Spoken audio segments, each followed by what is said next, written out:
Namaskar and welcome to this edition of Perspective. I am Charu Karthike. And joining us in Perspective today is senior journalist KG Suresh. Mr. Suresh, welcome to Perspective. Let's begin with reports about the Congress Working Committee meeting.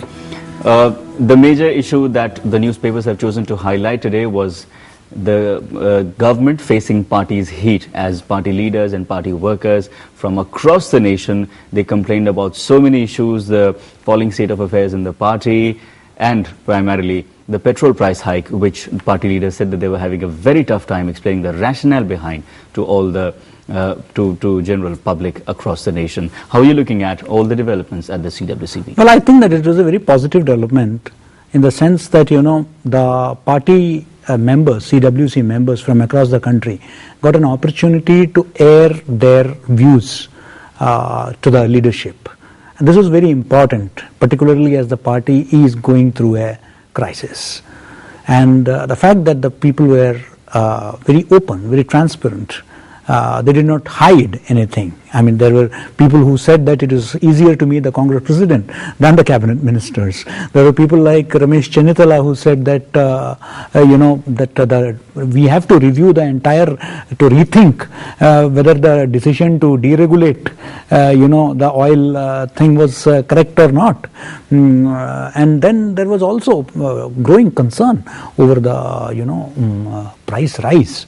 You also saw leaders, whether it is the West Bengal state president or the Maharashtra state president, saying that the Congress should go it alone rather than, take along the, allies, the troublesome allies, if I may say so. And I think that it was a very democratic kind of thing. It needs to be seen what kind of response we will see in the coming days. Of course, the Prime Minister was at his combative best, dismissing the allegations, and the UPA chairperson also. Of course, she did slam the opposition, term the charges as baseless. But alongside that, she also said that there is need for the factionalism to end within the party. The groupism should end, and the party should be united.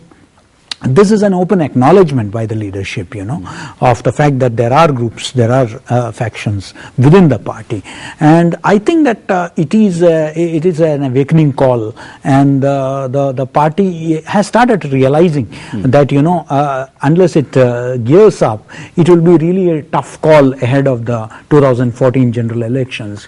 Another development from the CWC, which has been reported in the newspapers today, is that state leaders or senior Congress leaders from various states, they once again put forward this suggestion to the top Congress central leadership that young leaders need to take the forefront, and especially Rahul Gandhi must again come to the front, take charge of more and more responsibilities.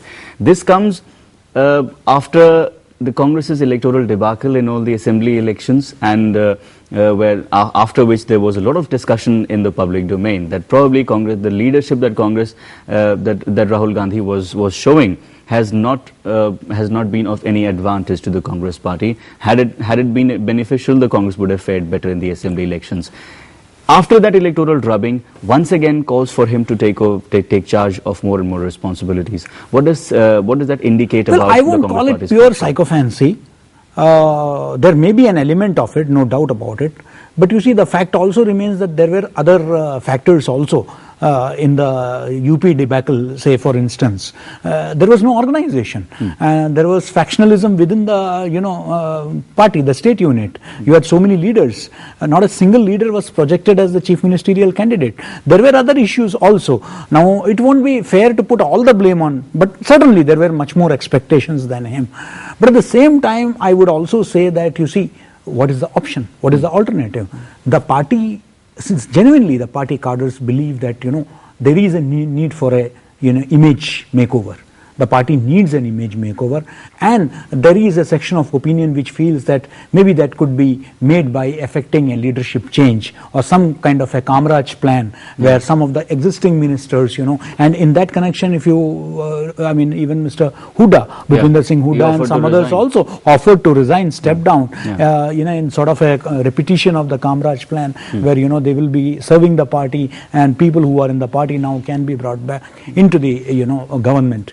And at the end of the day, the message is not just about youth. You know, the message is that the Congress workers, by and large, the congressmen by and large across the country have realized that there is need for an image change, and I think that by taking up issues like price rise and deregulation and things like that, and some of them even said that no amount of kind of pacifying the public or trying to make them understand that it is due to Eurozone or a crisis in the Western countries that this is happening will work, because the common man is really suffering, and that is going to find its impact in the elections. Okay. And somewhere I think that there is a growing demand for a change, and hopefully the Congress responds to it. Okay. Okay. Well, that's all we have time for. So, Mr. Suresh, thank you so much for joining us here in Perspective.